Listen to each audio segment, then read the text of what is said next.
Hi and welcome. I'm going to keep this short and simple.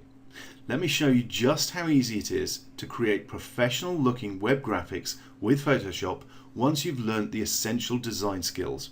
And don't be scared, it's really not that difficult, which is exactly why we've created these tutorial videos to help people like you create all sorts of cool and professional looking web graphics to use on any of your sites. Okay, so what we're going to do is show you just how quick and easy it is to create a professional looking header graphic just like the one you see below on this sales page.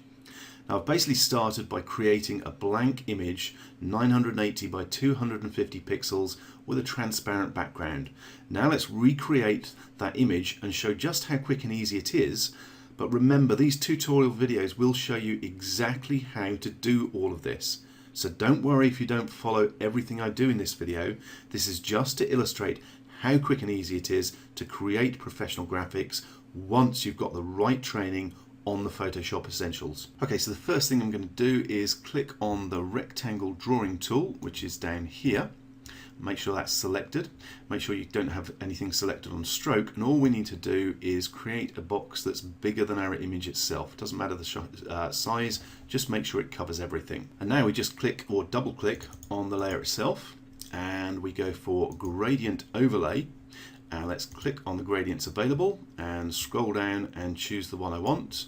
I'm going to go for this last one down here. Click on OK.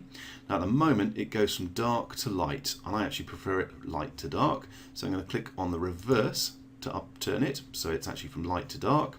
Then if that's not dark enough or not light enough, I can play with the scale to get it to where I want. I'm going to go with 120 and click on OK. Okay, so now I'm going to add an overlay effect. So I'm just going to open up my folder where I've got some overlays, specifically Wavy Lines, which is the one I'm going to use. And I'm going to move that down out of the way a bit so that I can get to the layer, and I just drag and drop that layer onto the image itself, and I can move it around to get where I'm happy with it. And maybe I want to actually stretch this out a bit, so let's pull it out so I've got less waves going on. Now the other thing here is I probably want this slightly lighter so that it doesn't interfere with my other images on the header. So I'm going to change the opacity. Let's get it down a bit to around 55%. You can see that's actually now a bit lighter. Now I'm going to create a reflection, so I'm going to run an action script. Now I've only got one here to keep things simple, but all I need to do is click on Start and then choose Run, and it'll open up the page or the box for that. Then I'm just going to grab the item, the object that I want to run that on. I'm going to move it down here so I can see what I'm doing. I'm going to grab the particular layer that I want to run the action on, drop it into there, choose Render, hit play, it runs. I now have my object with my reflection. And now all we need to do is pop that reflected object into my header. So let's move it down here so I can see what I'm doing. Out of the way, click the three layers that are the reflected object itself, drag it and drop it, and then I can just move it around to wherever I want it. Let's say over here on the left. There we go.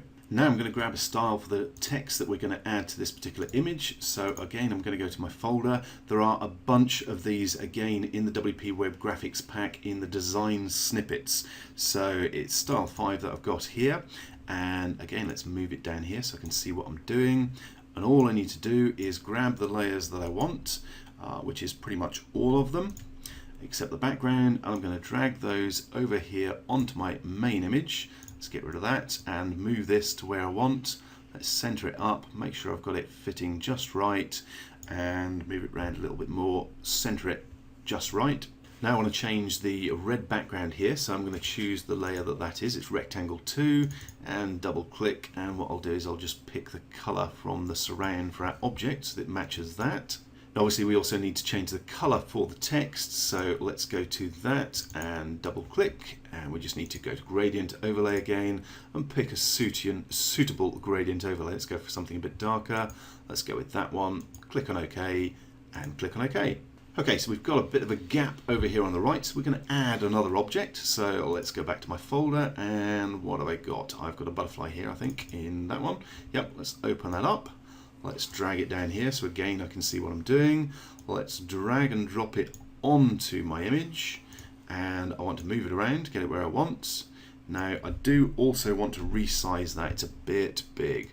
So let's knock it down to, let's say 50% and 50% to keep the, That's 50% and 50% to keep the aspect ratio correct. And let's move it around again to make sure it is exactly where I want. It is a bit loud though, and the colours don't exactly match what we want, so I'm going to go with Control U to bring up hue and saturation. And let's move this over here so you can see the effect.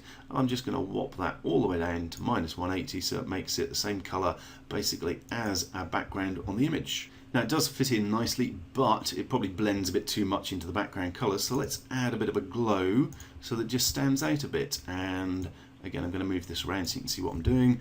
If I just change the size of the glow to make it a bit bigger, I can make that quite a lot bigger, but I probably want something like around 10.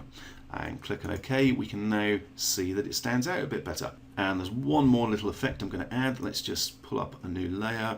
Oops, add a new layer. And let's add a little bit of a sparkle using one of the brushes.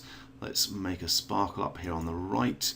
And Control T lets me just turn that around a bit so it's at a different angle. There we go. So we've now got a sparkle on the corner of our banner as well. Now the last thing we really need to do is just overwrite the text that we've got, the default text in there, with what we actually want our words on our banner to say. So what I'm going to do is quickly pause the video while I actually type in the relevant bits of text. So there we go, I just typed in the text that I want, and we've now created a professional header graphic in under 5 minutes. Now we did go through that pretty quick, but don't worry, the tutorial videos are a lot calmer and easier to follow step by step to make sure you pick up every bit of the essential skills you need to create cool and professional looking graphics just like this in 5 minutes. Graphics that a professional designer could charge you $50 or more for. And now you can bang them out as often as you like and get exactly what you want, not what the designer thought you wanted. There's 15 videos in total, and we teach you everything you need to know to be able to create all sorts of professional graphics, not just web headers. So scroll down the page and jump on board today, and in a short while you'll be creating pro graphics like this for your own websites, as if you'd always been a Photoshop graphics expert. This is a brand new set of tutorial videos. There's no old rehashed stuff here, and this is the first time we've offered them to the public, which is why we're offering this super low introductory price. It's the cheapest we will ever offer them at. The price will be going up soon, so grab them while you can. Scroll on down to secure your Photoshop Essential tutorial videos now, and I'll see you on the inside in the private members area.